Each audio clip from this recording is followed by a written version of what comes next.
오늘은 예레미야 32장 말씀을 묵상하십시다. 사실 이 말씀은 아주 긴 하나의 큰 스토리가 적혀 있는 내용입니다. 그 말씀의 내용은 예레미야가 자기 삼촌의 땅을 돈 주고 사서 그리고 매매 증서를 다 써주고 또 공증까지 해가지고 아주 명확하게 법적인 매매 과정을 다 한 것을 자세하게 말씀하는 내용입니다. 하나님께서 예레미야에게 말씀하시기를 너희 이 사촌이 그러니까 삼촌의 아들이 와서 땅을 사라라고 말씀할 때 너는 그 땅을 사라 이렇게 말씀을 하신 것이죠. 그래서 예레미야는 그 땅을 돈 주고 사서 그리고 이것을 이 매매 증서를 이 등기권을 그릇에 잘 보관했다 이렇게 말씀을 하고 있습니다. 근데 이 말씀이 왜 이렇게 중요한가? 어찌 보면 별거 아닌 것처럼 보이지 않겠습니까? 한 사람이 그냥 땅을 하나를 샀다는 것인데 근데 하나님께서 이것을 말씀으로 한 장 전체에 기록하신 것입니다. 왜냐하면 이 땅을 살 때의 시기가 언젠가에 대해서 말씀을 하고 있습니다. 1절 말씀 보게 되면은 당시의 유다의 마지막 왕인 시드기야 왕 10년째에 이런 일이 일어났다라고 말씀을 하고 있습니다.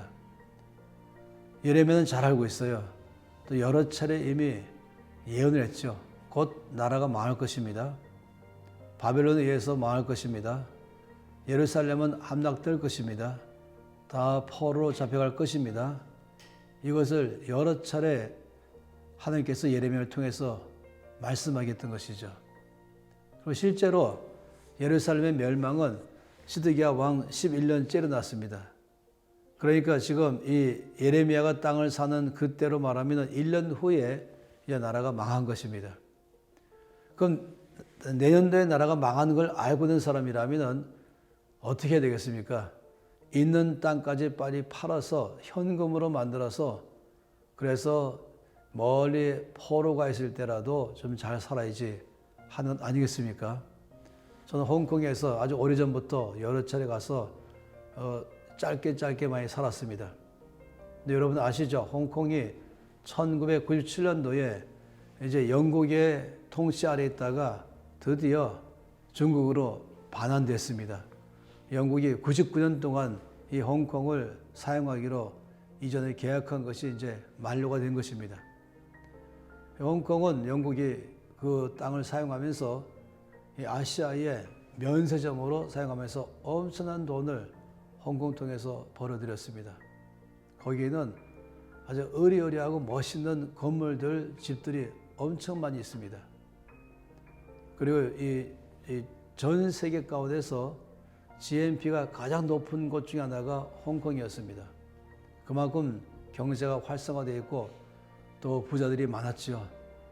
그런데 그 홍콩 땅에 있는 엄청나게 많은 부자들은 다 이제 건물 팔고 돈 다 찾고 하면서 다 해서 이민 가버렸 했습니다. 상당히 많은 사람들이 이 캐나다로 많이 이민 갔습니다. 이게 정상 아니겠습니까?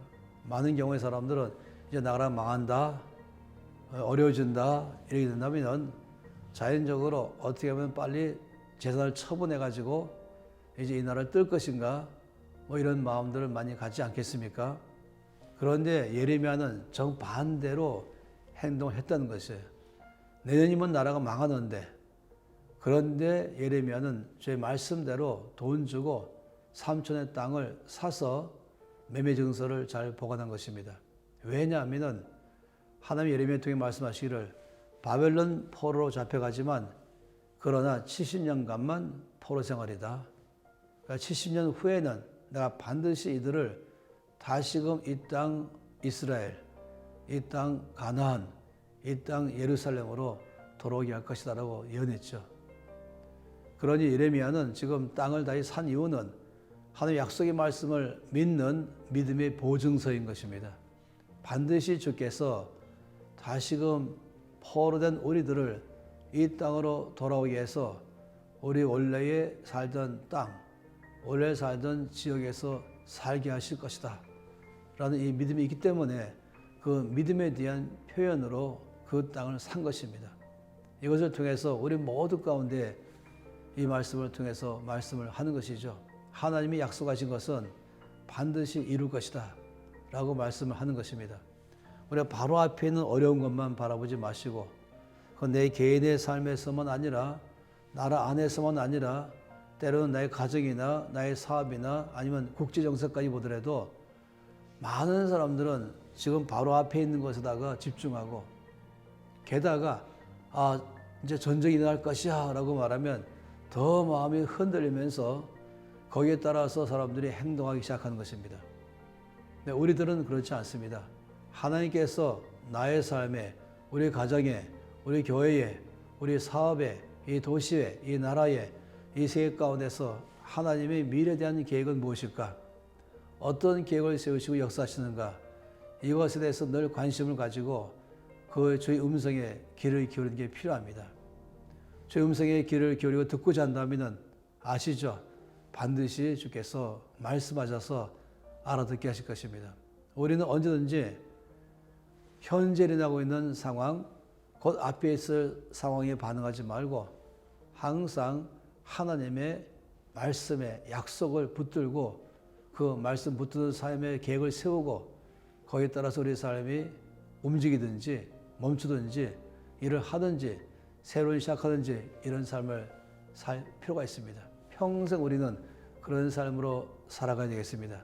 이 말씀 우리 가운데 대단한 도전을 주고 있는 것이죠. 오직 믿음을 행하는 삶밖에 없습니다.